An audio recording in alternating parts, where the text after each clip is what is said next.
우리가 지난주에는 성인들이 많이 참석을 못해서 어린이들을 위해서 복음을 전하는 시간을 가졌어요. 근데 우리가 지금 계속해서 살펴보고 있는 것이 하나님과 동행하는 삶 가운데 성령에 의한 삶이에요. 우리가 이제 구원하시는 성령님 지지난주에 살펴보았는데 오늘은 정결케 하시는 성령님에 대해서 이제 살펴보려고 합니다. 성령님께서 나를 그리스도의 몸 안에 넣어주신 것으로 끝내시지 않습니다. 그분은 우리 안에 새로운 생명으로 들어오셔서 우리 안에서 사십니다. 그런데 그분이 우리 안에서 사시려면 나의 옛사람을 십자가에 못 박고 내 옛사람을 거절해야만 그분이 우리 안에서 새로운 생명으로 사실 수가 있어요. 그래서 구원받았다, 거듭났다는 말은 또 다른 의미에서 거룩하게 구별되었다는 뜻이에요. 신자의 삶에 구원이라는 기적이 일어났을 때, 그래서 성령님께서 신자 안에 거하시기 시작하실 때 신자는 하나님의 가족 안에서 다시 태어난 것이고 하나님의 소중한 자녀가 된 거예요. 뿐만 아니라 그분의 은혜로 신자들을 따로 구별해 놓으신 거예요. 구약 성경에서 성막에 쓸 기구들, 대접이든지 접시든지 이런 기구들에 기름을 발라서 구별하는 것을 봅니다. 여러분 레위기 8장 10절 한번 열어보십시오. 레위기 8장 10절.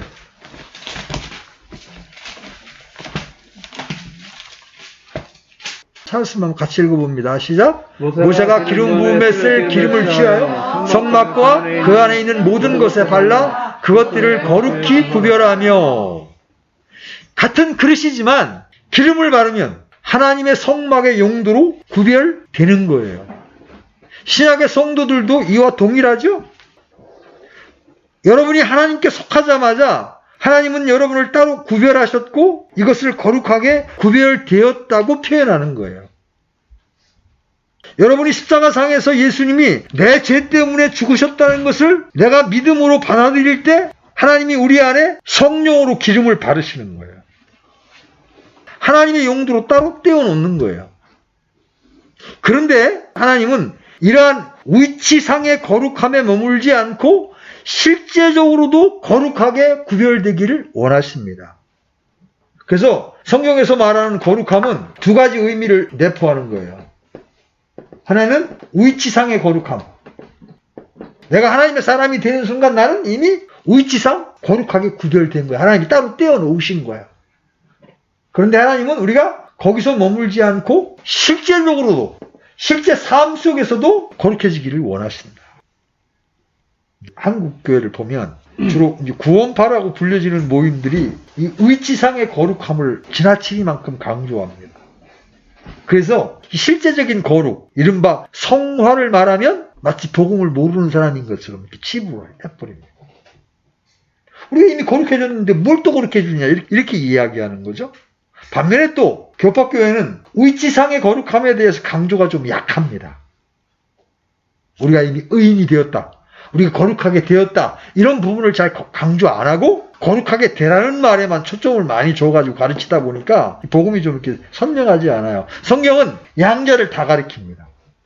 예수님의 공로로 우리는 이미 거룩하게 구별되었다, 의롭게 되었다고 말씀하는 반면 또 한편에서 실제로 거룩하게 되라고 우리에게 요구합니다. 우리 데살로니가전서 4장 3절 한번 열어봅니다. 데살로니가전서 4장 3절.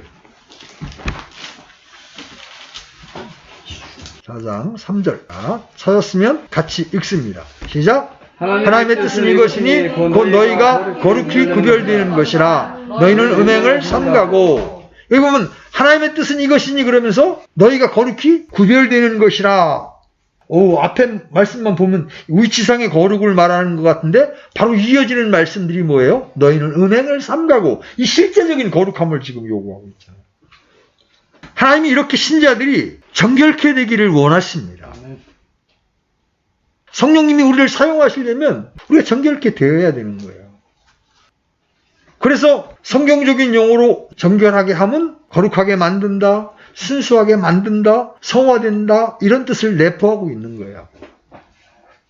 신자는 죄의 대가가 십자가 위에서 지불된 것을 알게 된 후 날마다 죄와 싸우는 삶에 직면하게 됩니다.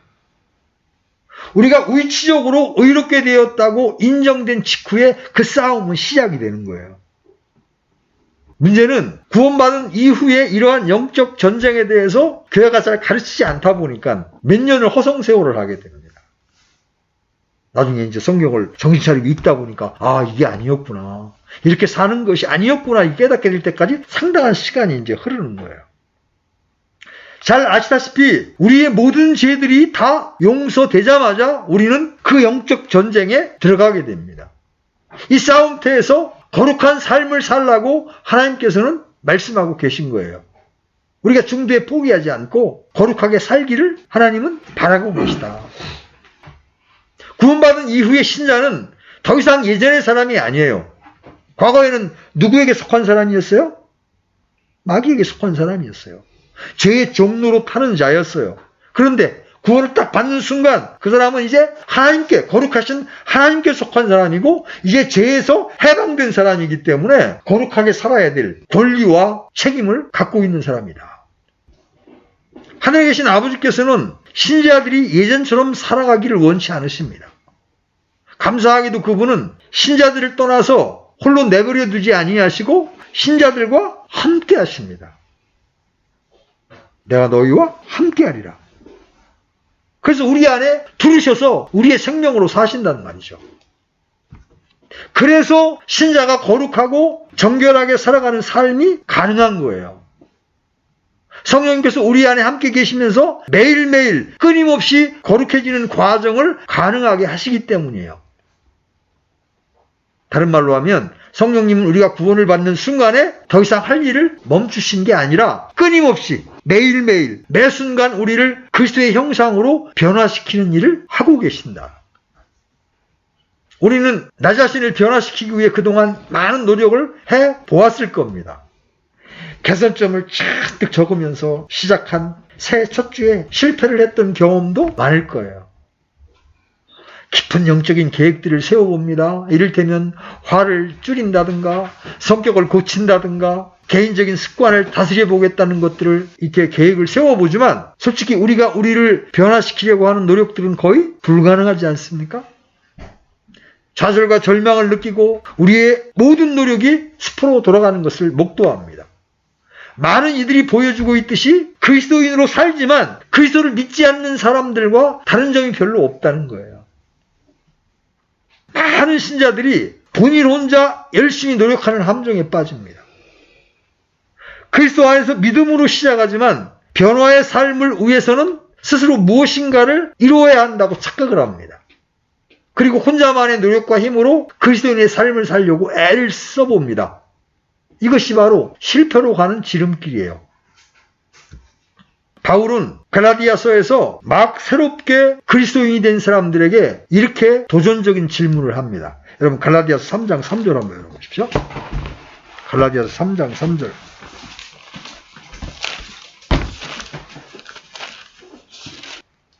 시작 같이 읽습니다. 시작. 너희가 그렇게 어리석으냐? 너희가 성령 안에서 시작하였다가 이제는 육체로 완전해지고자 하느냐? 갈라디아에 사는 성도들도 우리와 똑같은 함정에 빠졌습니다. 구원받을 때는 성령님의 사역으로 시작하였으나 곧 자신의 힘과 능력을 가지고 영적인 삶을 살아가려고 했습니다. 자기 자원을 의지하는 거죠. 그리스도인의 삶은 혼자 살아가기에는 너무나 어렵습니다. 왜냐하면 우리의 능력의 한계를 넘어서는 것이기 때문에 그래요. 그래서 반드시 신자는 성령님께 의존해야 합니다. 그런 점에서 성령님께서 우리를 정결하게 하시는 사역에 대해서 자세히 살펴볼 필요가 있습니다. 거듭난 이후 성령님은 우리를 어떻게 정결하게 이끄시는가가 오늘의 주제예요. 구원 이후에도 이렇게 성령께서 정결하게 하시는 사역을 하시는 이유는 바로 우리에게 육신이 있기 때문이에요. 구원받자마자 우리 육신이 딱 제거되면 성령님이 일을 안 하셔도 돼요. 근데 우리 안에 끈질긴 죽을 때까지 우리를 괴롭히는 육신이 있어요. 우리 이 육신에 대한 성경의 경고를 먼저 살펴봅니다. 로마서 8장 1절 한번 펴봅니다. 로마서 8장 1절. 도대체 육신이 우리 안에서 어떤 일을 하길래 성령님께서 그 육신을 이길 수 있도록 우리 안에서 역사하는가. 로마서 8장 1절 보면 그러므로 이제 그리스도 예수님 안에 있는 자들에게는 정죄함이 없나니 그들은 육신을 따라 걷지 아니하고 성령을 따라 걷느니라. 그러면 그리스도인은 무엇을 따라 걸어야 된다는 거예요? 성령을 따라 걸어야 된다는 거예요. 근데 이방인은 말할 것도 없고 신자들이라 할지라도 우리는 우리의 경험상 얼마나 많은 때 육신을 따라 걷습니까? 자, 롬 8장 5절로 내려가 봐요. 8장 5절. 육신을 따르는 자들은 육신의 일들을 생각하거니와 성령을 따르는 자들은 성령의 일들을 생각하나니. 자, 육신을 따르게 되면 육신의 일을 생각하는 겁니다. 무엇을 먹을까, 무엇을 마실까, 어떤 즐거움을 내가 찾아서 갈까. 성령의 일들, 하나님의 일들을 생각하는 것이 아니라 이 세상에서 나의 즐거움 이런 것들만 생각하게 되는 거예요. 이게 육신의 일들을 이제 생각하는 겁니다. 구원받은 신자라고 해서 예의가 아니에요. 8장으로 6절로 내려오면 육신적으로 생각하는 것은 사망이요. 그래서. 또 7절 내려와 보면 육신적인 생각은 하나님의 법에 복종하지 않고 또 그리 할 수도 없고 하나님과 원수되는 거라고 말씀하세요.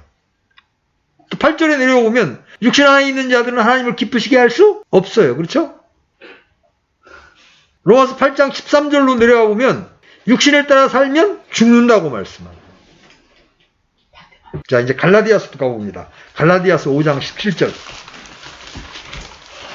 우리 안에 있는 끈질긴 육신에 대해서 성경이 이렇게 경고하고 있는 거예요. 왜 성령님이 우리 안에서 일하셔야 하는가? 그 이유가 뭔가? 그것은 우리 안에 육신이 강력하게 역사하고 있기 때문에 그렇다. 5장 17절. 이건 같이 한번 읽어봅니다. 시작. 육신은 성령을 대적하여 욕심을 부리고 성령은 육신을 대적하나니 이 둘이 서로 반대가 되므로 너희가 원하는 것들을 너희가 능히 하지 못하느니라. 육신은 성령을 대적해서 계속 욕심을 부립니다. 자, 갈라디아서 6장 8절도 가봐요. 6장 8절. 같이 읽습니다. 시작. 자기 육신에게 심는 자는 육신으로부터 썩는 것을 거두되 성령에게 심는 자는 성령으로부터 영존하는 생명을 거두리라. 자, 육신에 심어. 그럼 뭘 거둔다? 육신에 심으면 썩는 걸 거둔다. 근데 성령에 심으면 뭘 거두어? 영존하는 생명을 거두어. 우리 안에 이런 육신이 팔팔하게 살아있기 때문에 우리가 성령님을 의존하지 않으면, 성령님이 우리 안에서 역사하시지 않으면 이 육신을 이길 길이 없다. 그래서 성령님이 우리 안에서 우리를 정결하게 하시기 위해서 여러 가지 일들을 하십니다.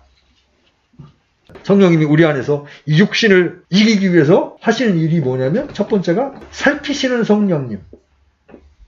자, 우리 고린도전서 2장 10절로 11절 열어봅니다. 고린도전서 2장 10절로 11절.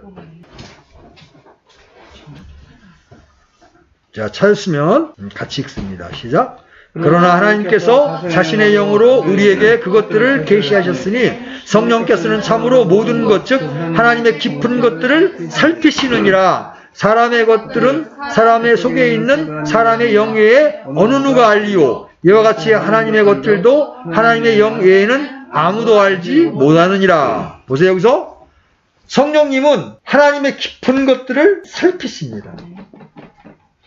그뿐이 아니에요. 이제 하나님의 깊은 것들만 살피시는 게 아니라 우리를 살피신다고. 여러분 시편 139편 23절로 24절 열어보십시오. 시편 139편 23절로 24절.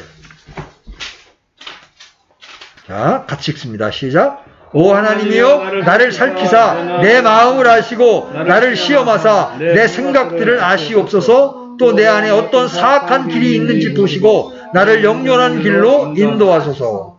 자, 우리의 생각들도 살피신다고. 하나님의 깊은 것들도 살피시지만 우리 인간의 생각들을 살피신다. 우리가 아는 것보다 더 우리를 잘 아신다는 거죠. 우리가 절대로 알지 못하는 우리의 삶과 생각에 대해서도 성령님은 아시고 우리에게 보여주십니다. 우리가 절대로 알지 못하는 우리의 생각, 우리의 행동을 아시고 우리에게 보여주신단 말이에요. 여러분, 확대 거울 같은 거 이렇게 들여다본 적 있어요? 확대경 거울. 그러면 일반적인 거울보다 더 크게 보입니다. 어느 때 이렇게 끔찍한 경험이 될 수 있어요. 나이가 들수록 거울 속에 나를 본다는 것이 꺼려집니다. 땅구멍은 얼마나 크게 보입니까? 검은 점은 또 얼마나 크게 보여요. 거울에 더 가까이 다가가 자세히 들여다보면 멀리서 본 모습보다 더 분명하게 자신의 상태를 볼 수가 있습니다. 피부나 얼굴 관리에 민감한 자매님들에게 거울은 아주 유용한 도구가 되어줍니다. 그렇죠? 성령님께서 우리 안에 사시는 것은 어쩌면 같은 종류의 경험입니다. 그분이 우리의 영적인 수준을 있는 그대로 보여주실 수가 있어요. 성령님은 우리의 마음을 살피시고 우리가 보지 못하는 것들을 우리에게 보여주십니다. 이제는 전혀 관심 밖에 있던 우리의 결정과 불완전함을 드러내십니다. 성령님이 하시는 사역의 본질이 바로 우리의 마음과 삶을 정결하고 거룩하게 하시는 것이기 때문에 그래요. 그전에 어떤 자매님이 부엌에서 이제 설거지를 하면서 남편에 대한 불평을 이제 막 이렇게 막 중얼중얼 댄 거죠. 자기에게 잘해주지 못하는 그런 부분을 막 불평을 돌아가다가 갑자기 이 자매님이 어떤 환상을 보게 되느냐면 자기 안에서 구렁이가 빠져나와가지고 이렇게 싱크대 위로 쓱 지나가는 걸 보게 됩니다. 그때 남편이 자기만을 우애해주기를 원하는 자아를 그때 보게 된 거예요. 성령님이 이렇게 하나님과 우리의 생각들을 살피셔서 우리에게 보여주시는 일을 한다. 그때 우리는 깜짝 놀라게 되고, 아, 나에게 이런 것들이 있었구나.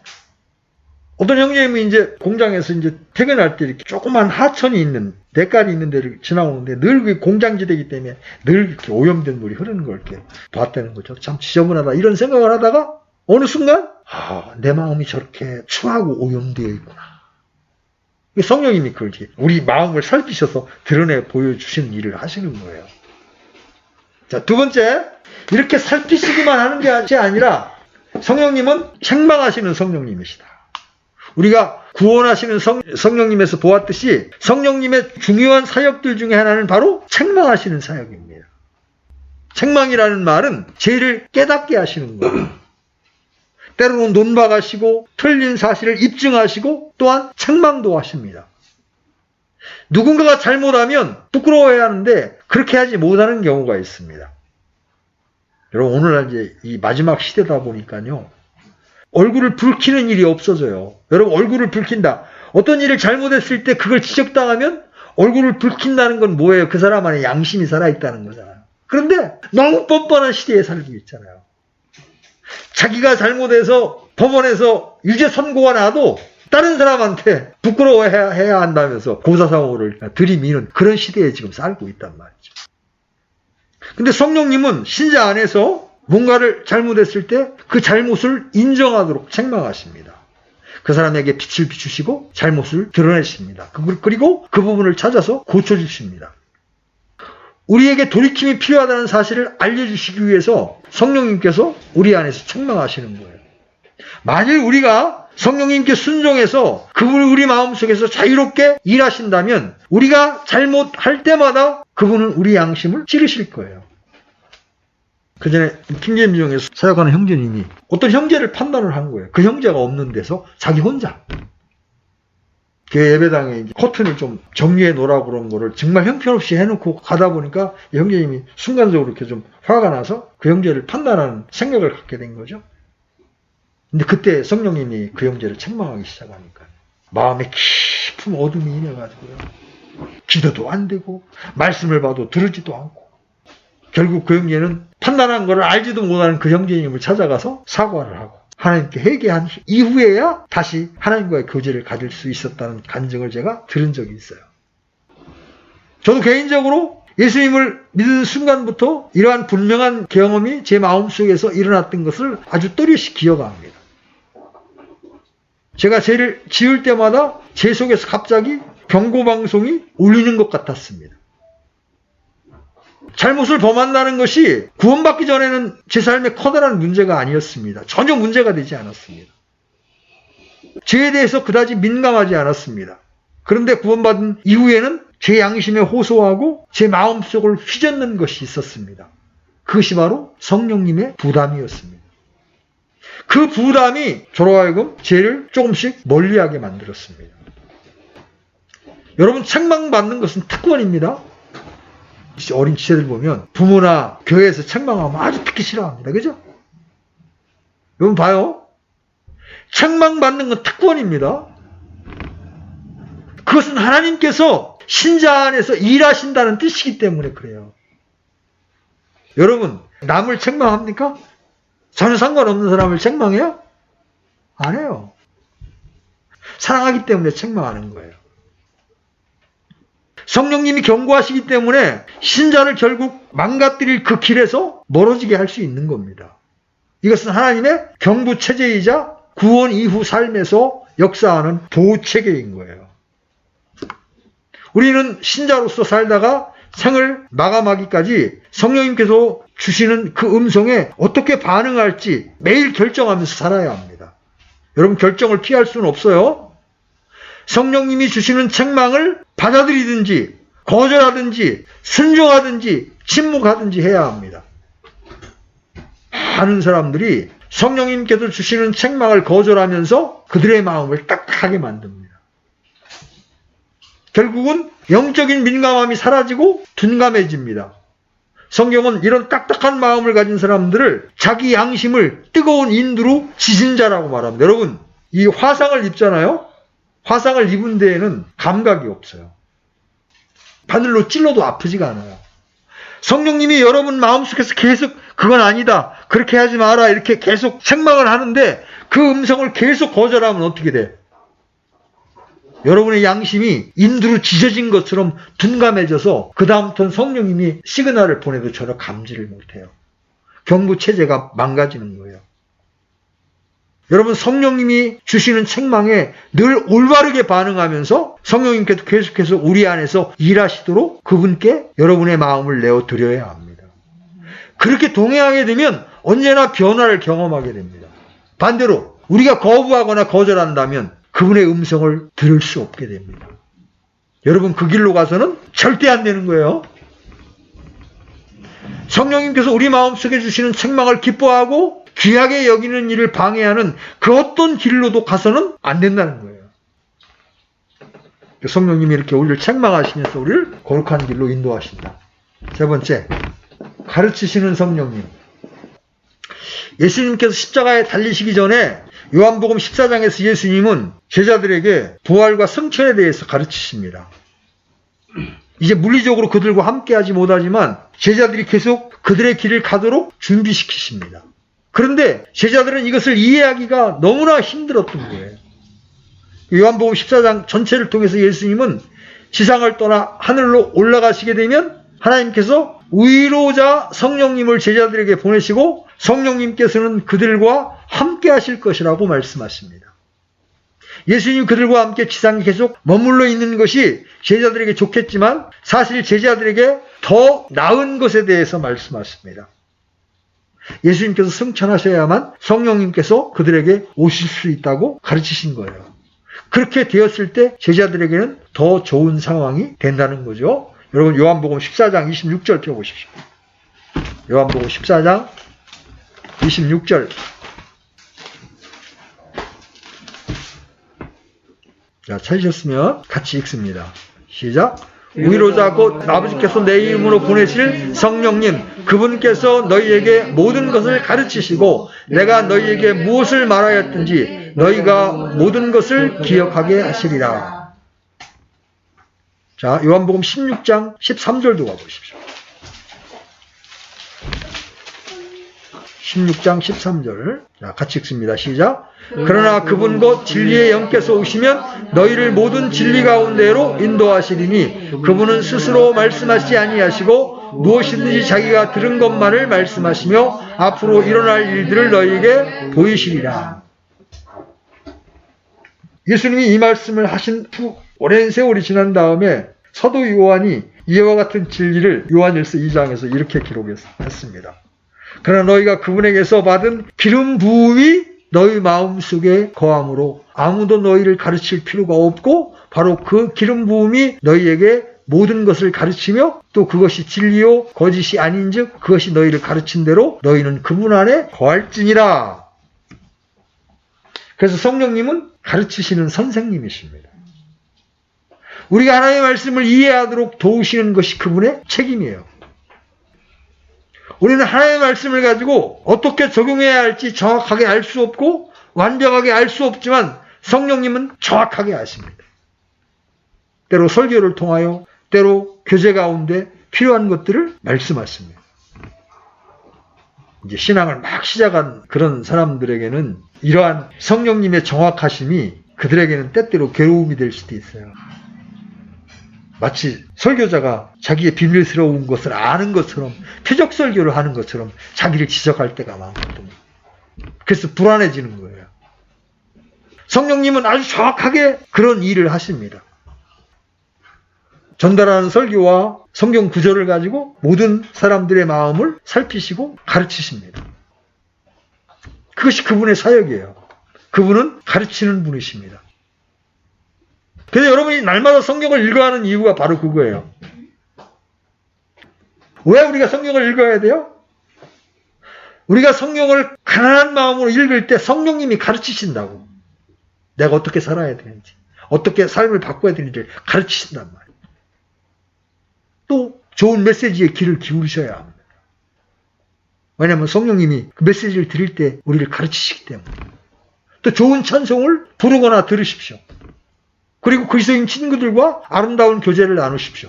그러면 성령님의 음성이 들리고 그분이 여러분에게 무엇을 가르치는지 이해하게 됩니다. 그래서 성령님은 이렇게 우리를 가르치신다. 자, 네 번째, 성령님이 우리를 거룩하기 위해서 하시는 사역 가운데 기억나게 하시는 사역이 있어요. 기억나게 하시는 성령님.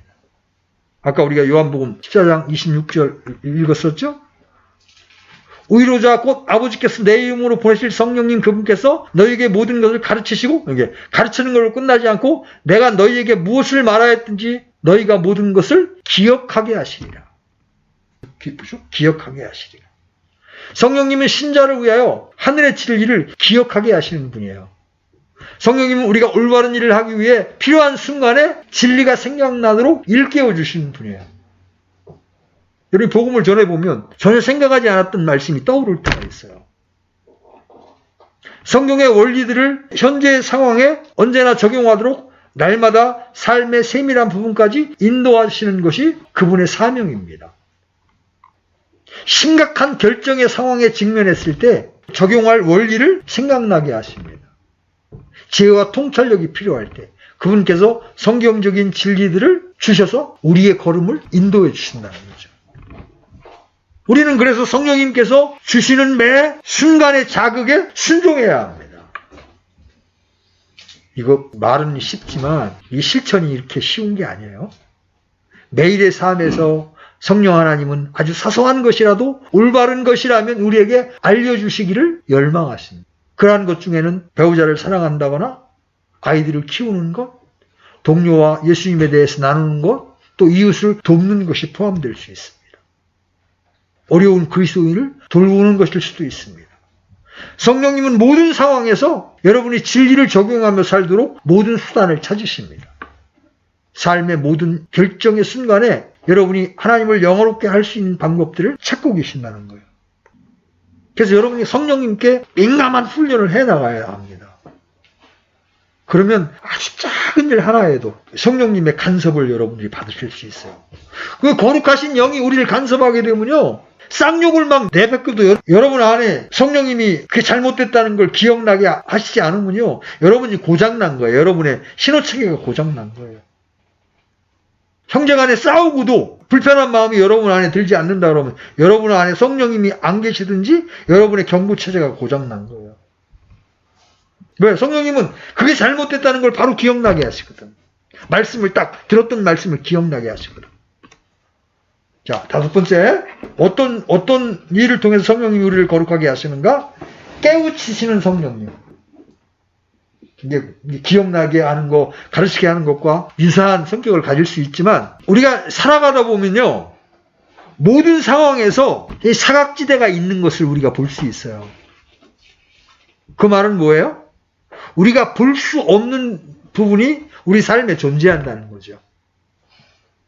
그래서 우리가 알아야만 하는 것들을 전혀 인지하지 못하는 상황들이 발생하기도 합니다.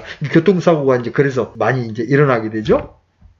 하나님께서 우리가 가진 이러한 제한들을 극복하도록 말씀이나 성경적인 상담을 통해 도우시기도 합니다.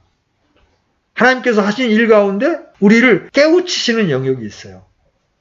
우리가 무지하다는 것을 깨달아야 할 때 지금 내가 알아야 할 것이 있다.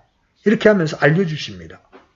이런 현상에 대해서 둔감한 분들에게는 예민한 사람들이 마치 운이 좋은 사람처럼 보일 수 있습니다. 저 사람은 참 행운아야. 여러분 그렇지 않습니다. 영적으로 예민한 분들을 성령님께, 영적으로 예민한 사람들은 성령님께 민감하고 성령님의 음성을 잘 감지합니다. 그렇지 않은 분들에게는 예민한 사람들이 언제나 더 나은 결정을 내리는 것처럼 보입니다. 어떤 이들은 위험한 상황이 발생하기도 전에 일어날 위험을 미리 감지하는 것처럼 보입니다. 쉽게 지나치는 법이 하나도 없고 놓치는 점이 없고 상황 파악도 잘 하는 것 같습니다.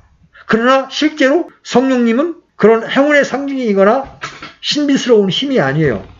그분은 굉장히 사실적이고 두드러지게 자신을 드러내지 않으면서 조용히 우리에게 빛을 비추어 주시는 거예요. 우리가 아하 하고 깨닫는 순간들을 주시는 거예요. 이 사실에 비추어 이 구절을 한번 생각해 보십시오. 아까 읽었던 요한복음 16장 13절 다시 내려가 봅니다. 그러나 그분 곧 진리의 영께서 오시면 우리를 모든 진리 가운데로 인도하시리니 그분은 스스로 말씀하지 아니하시고 무엇이든지 자기가 들은 것만을 말씀하시며 앞으로 일어날 일들을 너희에게 보이시리라. 그분이 우리를 진리의 길로 인도하신다는 거예요. 우리에게 분별력과 지혜를 주신다는 거죠. 그분은 우리가 아주 구체적으로 우리가 처한 상황에 맞게 진리를 적용시키시고 우리가 무엇을 어떻게 해야 할지를 알려주십니다. 여러분 이런 분이야말로 진짜 진정한 여러분의 친구 아니십니까? 그렇죠? 나아가서 이제 성령님은 우리 안에서 성장해서 열매를 맺게 하시는 성령님이시다. 갈라디아서에 보면 성령의 열매가 쭉 등장하죠. 그러나 성령의 열매는 사랑과 기쁨과 화평과 오래 참음과 부드러움과 선함과 믿음과 온유와 절제니 이 같은 것을 대적할 법이 없느니라. 여러분 이 성령의 열매 가운데 거룩하지 않은 게 있어요? 하나같이 다 거룩한 것들이잖아요. 성령님은 이러한 열매를 우리 속에서 맺으십니다. 그리고 우리 삶 속에서 그것들이 자라게 하십니다. 바로 이 지점이 개인의 삶이 변화하는 곳이에요. 성령님께서 만드시는 변화는 눈에 띄게 되고 내 삶 속에서 증명이 됩니다. 이 부분에서 바로 우리의 이웃들이 우리에게 당신은 뭔가 다르군요. 당신 안에 무슨 일이 일어나고 있는 거죠? 이렇게 묻게 되는 곳이 바로 열매를 맺을 때예요.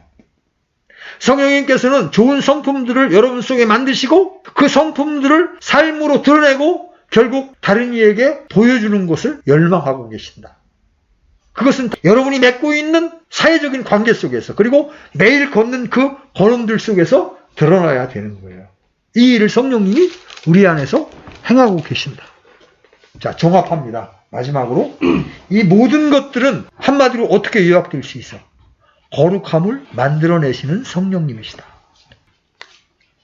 어떤 젊은 선교사가 사역지로 떠나려고 할 때 신앙의 경험이 풍부한 연로한 목회자가 이런 조언을 해줬습니다.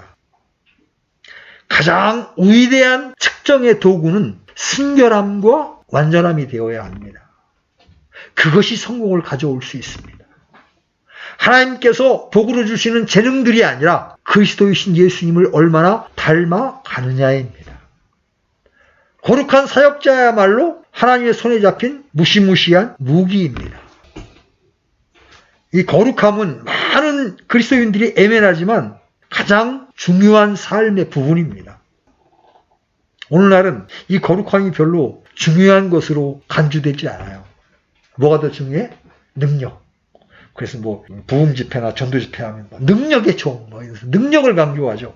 그런데 하나님은 능력을 강조하는 것이 아니라 그 사람의 거룩함을 더 중하게 보신다. 많은 사람들이 이 거룩함을 단지 오만하지 않은 것 또는 경건함 속에 머물러 있는 것으로 생각합니다. 또 어떤 이들은 사람을 잡아 끄는 강력한 에너지와 감각주의와 연관해서 생각을 합니다. 엄밀하게 말해서 두 가지 경우 다 거룩함에 관한 바른 견해가 아니에요. 거룩함은 그리스도인들이 끌어안아야 하는 단어이고 현실에서 일어날 수 있는 단어예요. 한마디로 말하면 거룩함은 죄로부터의 깨끗함을 의미하는 거예요. 그리고 거룩함은 하나님의 속성을 정의한 거예요. 하나님 이렇게 말씀하시죠. 내가 거룩하니 너희도 거룩하게 되라고 말씀하십니다. 그래서 거룩이라는 건 누구의 속성이에요? 하나님의 속성입니다. 그래서 거룩하신 분의 영이 내 안에서 나를 이끌어 가실 때 내가 거룩하게 나타날 수가 있는 거예요. 나 혼자서는 안 됩니다.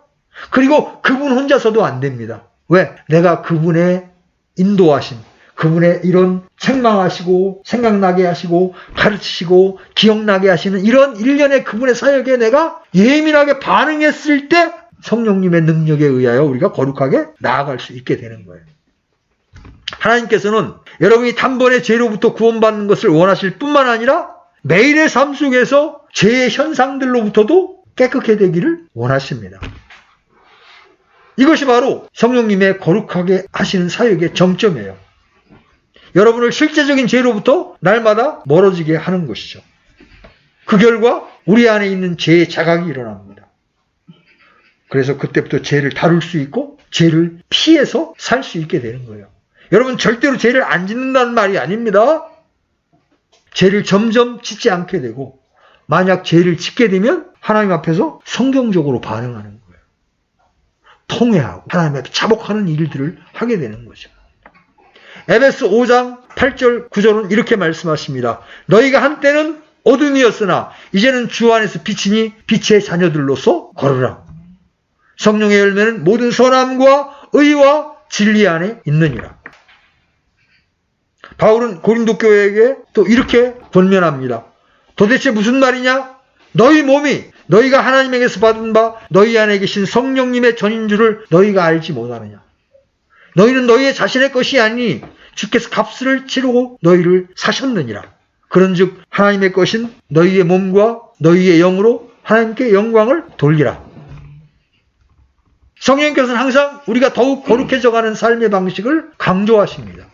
그리고 성령님께서는 그 방식을 우리 삶에 실현시키실 겁니다. 또 우리가 올바른 결정을 내리도록 하나님께서 인도하실 겁니다. 올바른 관계들을 맺고 해로운 여가 생활들과 나쁜 습관들부터 멀어지도록 도우실 겁니다. 삶의 모든 영역에서 올바른 청지기가 되도록 성령님께서 여러분을 인도하실 것입니다. 이러한 성령님의 인도에 여러분들이 반응하기 시작하면 삶의 모든 방면에서 변화가 일어날 것입니다. 특별히 우리 어린 지체들, 그런 변화된 삶을 열매로 좀 보여주기를 바랍니다. 그래야 여러분이 구원받은 것을 우리가 확증할 수 있지 않겠어요?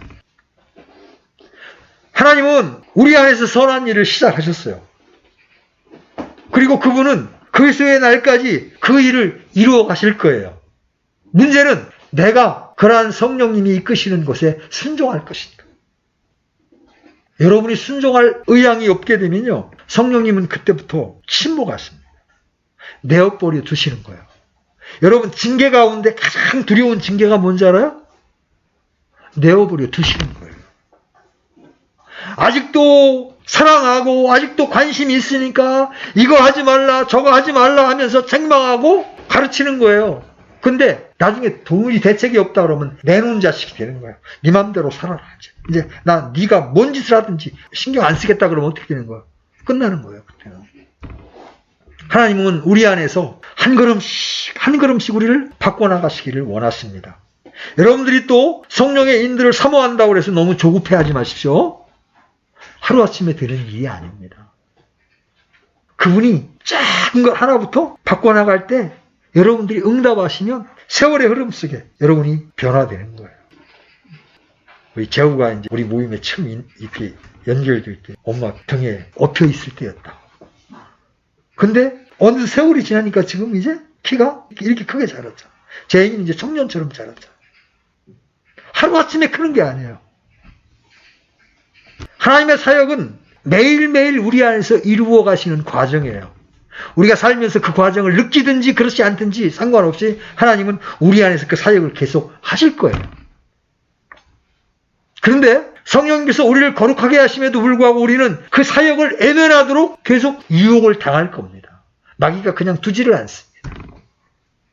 우리는 성결케 하시는 사역을 거부하도록 유혹을 받을 것이에요. 그리고 그래서 제약된 삶을 계속 살아갈 수도 있어요.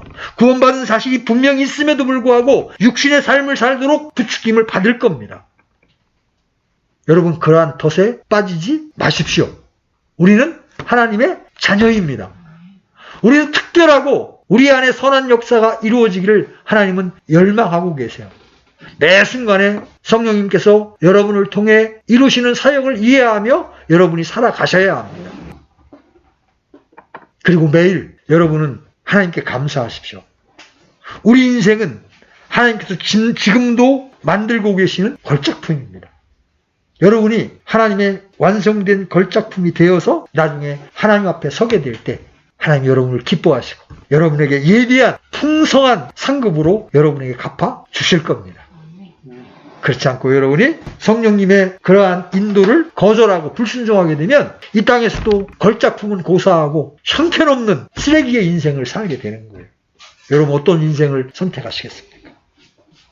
하나님은 오늘도 성령님을 통해서 여러분 안에서 일하셔서 여러분을 하나님의 걸작품으로 만들기를 원하십니다. 그런 하나님의 갈망에 여러분들이 반응하며 살 수 있게 되기를 간절히 바랍니다. 아멘? 기도합시다. 하나님 아버지, 오늘 우리를 정결케 하시는 성령님의 사역에 대해서 살펴보았습니다. 하나님께서 이렇게 우리를 향하여 열망을 가지고 일하시는데도 불구하고 너무나 많은 때 우리가 성령의 음성을 거절하고 하나님의 말씀을 거절함으로 인하여 우리의 신앙 양심이 무뎌져 있음을 이 시간 정직하게 고백합니다. 오 하나님, 이러한 우리의 영적인 상태를 불쌍히 여겨주시고 우리가 이제 결단해서 우리 안에서 일하시는 성령님의 부담에 기꺼이 순종함으로 우리가 변화되어서 하나님이 만드시고자 하는 그런 아름다운 모습, 그리스도를 닮은 그러한 모습으로 자랄 수 있도록 하나님 우리에게 은혜를 베풀어 주시고 자상하게 인도해 주시기를 원합니다. 여기 모인 모든 지체들이 하나님의 걸작품이 되어 하나님 앞에 설 수 있도록 인도해 주시기를 원합니다. 그것이 우리를 구원하신 하나님의 열망임을 우리가 아오니 오 주님, 이 시간 우리 모든 지체들이 그런 열망에 반응하겠다고 결단하는 그런 복된 시간이 될 수 있도록 이끌어 주시기를 원합니다. 우리 안에 사시면서 우리를 정결케 하시는 성령님